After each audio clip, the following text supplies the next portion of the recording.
जनता party परिवार में दो और बहुत ही महत्वपूर्ण व्यक्तित्व आज हमारे परिवार में शामिल हो रहे हैं।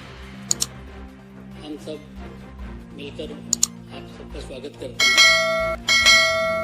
आप जानते ही हैं कि हम लोगों के मध्य ज्योति मिर्धा जी हैं जो आज भारतीय जनता पार्टी परिवार में शामिल हो रही हैं। हम उनका स्वागत करते हैं।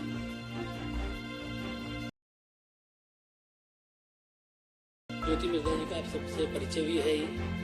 आप बहुत ही वरिष्ठ नेता नाथूराम मिर्धा जी की पोती हैं।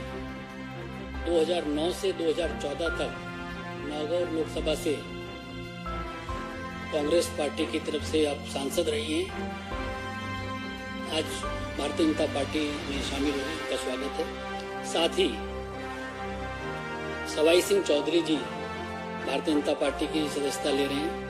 आप रिटायर्ड आईपीएस अफसर हैं। साथ ही आपके पिताजी महाराम चौधरी जी 1980 से 85 तक नागौर विधानसभा क्षेत्र से विधायक रहे हैं। हम आपका भी स्वागत करते हैं। सवाई सिंह चौधरी जी इस अवसर पर हम लोगों के मध्य भारतीय जनता पार्टी के राष्ट्रीय महामंत्री आदरणीय अरुण सिंह जी हम लोगों के मध्य हैं। भारतीय जनता पार्टी राजस्थान के अध्यक्ष आदरणीय सीपी जोशी जी हम लोगों के मध्य हैं। हमारे बहुत ही लोकप्रिय सांसद भगीरथ चौधरी जी हम लोगों के मध्य हैं। सर्वप्रथम मैं आदरणीय अरुण सिंह जी और अपने राजस्थान के अध्यक्ष सीपी जोशी जी से आग्रह करूंगा कि आप ज्योति मिर्धा जी का भारतीय जनता पार्टी में स्वागत करें। पार्टी की सदस्यता की पर्ची देकर और बुके देकर का स्वागत करें।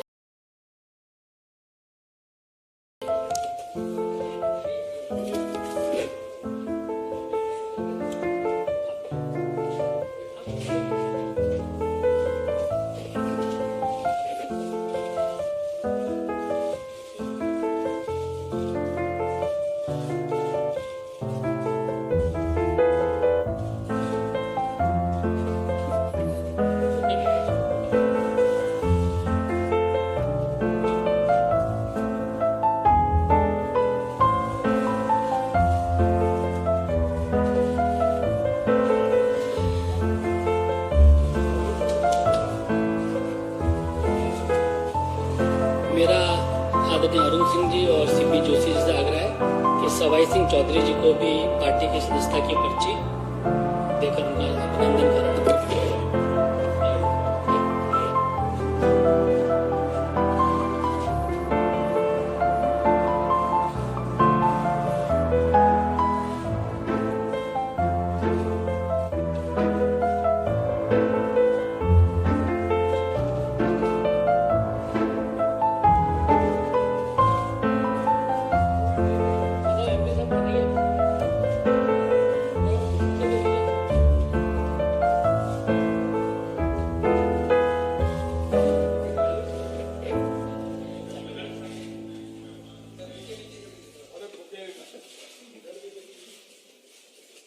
राजस्थान के अध्यक्ष सीपी जोशी जी से आग्रह है कि इस अवसर पर उपस्थित मीडिया के साथियों को संबोधित करें।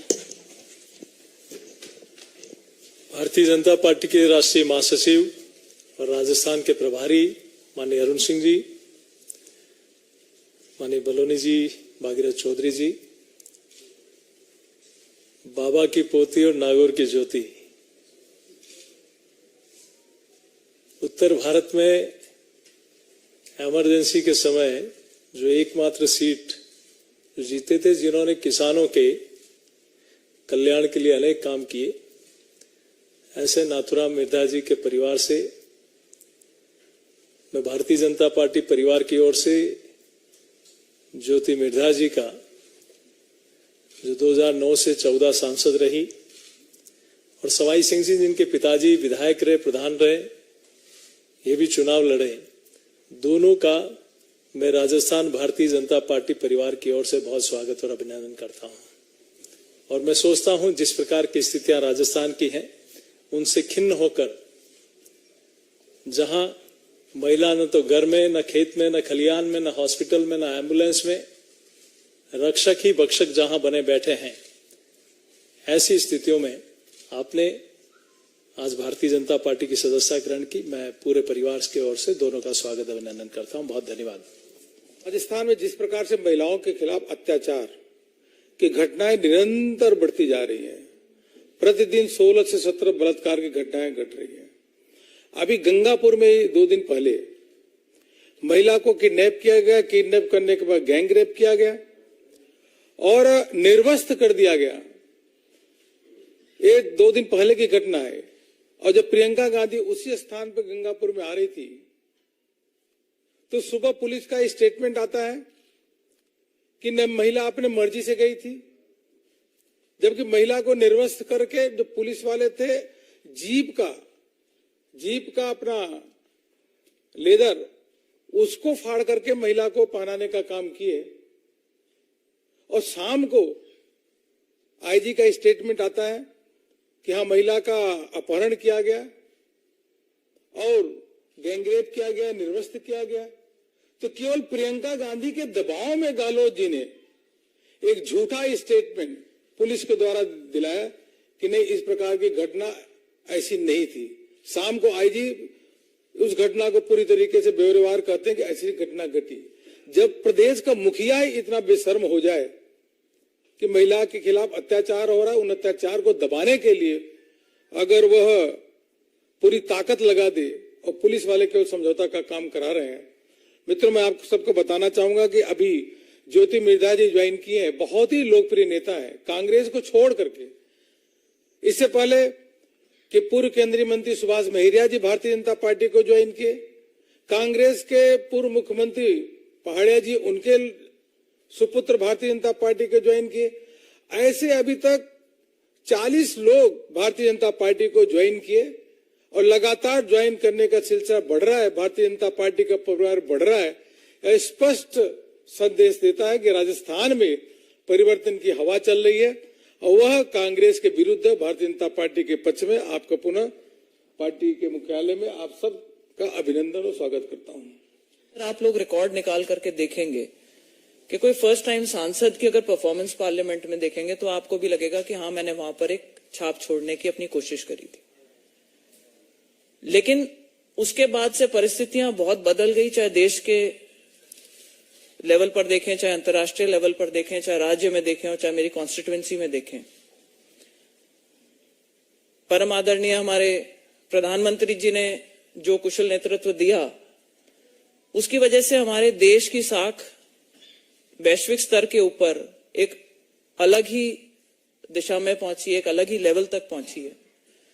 और एक जिसको कहते हैं एक डिसाइसिव सा नेतृत्व मिला पार्टी को।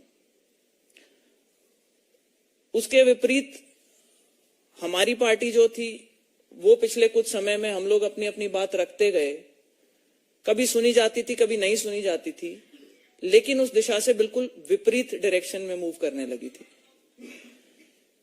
तो जो एक एम लेकर के हम शुरू हुए थे कि भाई राष्ट्र निर्माण के अंदर अपनी एक भूमिका निभाना चाहते हैं, चाहे कितनी भी छोटी हो, चाहे कितनी भी बड़ी हो, चाहे वो किसानों के लिए हो, चाहे महिलाओं के हित के लिए हो, तो वहां पर अब वो अपॉर्चुनिटी मुझे कम दिखाई दे रही थी। आज जो परिस्थिति राजस्थान में है, विशेष तौर पर चाहे महिलाओं को लेकर के, महिला अत्याचार को लेकर के, चाहे हमारे खुद के जो कार्यकर्ता है उनकी जो अनदेखी है उसको लेकर के, लॉ एंड ऑर्डर की सिचुएशन को लेकर के, तो जैसा कि अभी आदरणीय अरुण सिंह जी ने बताया कि कई लोग ऐसी घुटन महसूस कर रहे थे और उन्होंने कांग्रेस का परिवार छोड़ करके बीजेपी को अपनाया है। आज मंच पर हमारे अरुण सिंह जी उपस्थित हैं, हमारे राजस्थान के प्रदेश अध्यक्ष आदरणीय सीपी जोशी जी यहां पर उपस्थित हैं, सांसद भागीरथ जी, आपके सांसद बलूनी जी। केंद्रीय नेतृत्व ने जो मुझ में विश्वास जताया है और आप लोगों ने जो आज मुझे यहाँ पे पार्टी की सदस्यता दिलवाई है, मैं आपको सिर्फ यही विश्वास दिलाना चाहती हूँ कि आपने जो विश्वास दिखाया है सब 2023 के इलेक्शन में, 2024 के अंदर हमारी तरफ से जो भी प्रयास बन सकेगा हम करेंगे कि पार्टी को और संगठन को मजबूत कर सकें राष्ट्र निर्माण के अंदर जो भी छोटी बड़ी भूमिका निभा सकें, जो भी पार्टी के एक सच्चे सिपाही की तरह से काम करके और हमारा सहयोग कर सकें, उसके लिए हम तत्पर रहेंगे। यही विश्वास मैं आपको दिलाना चाहती हूं। और जो ये मौका यहां मिला है, इसके अंदर अपना पूरा प्रयास लगाऊंगी कि एक मजबूत सरकार राजस्थान में आए, केंद्र में वापस से बीजेपी की सरकार रिपीट हो, हमारे प्रधानमंत्री जी को एक बार पुनः देश का नेतृत्व करने का मौका मिले, ताकि भारत और भी बड़ी ऊंचाइयों को छू सके। और साथ ही मैं बहुत बहुत धन्यवाद करना चाहूंगी प्रधानमंत्री जी का, हमारे आदरणीय नड्डा जी का, अमित शाह जी का, जिन्होंने मुझे ये मौका दिया है कि मैं पार्टी ज्वाइन करूं और आप लोगों के बीच में आज यहाँ हाजिर होकर के और अपनी बात यहाँ पर रख सकूं।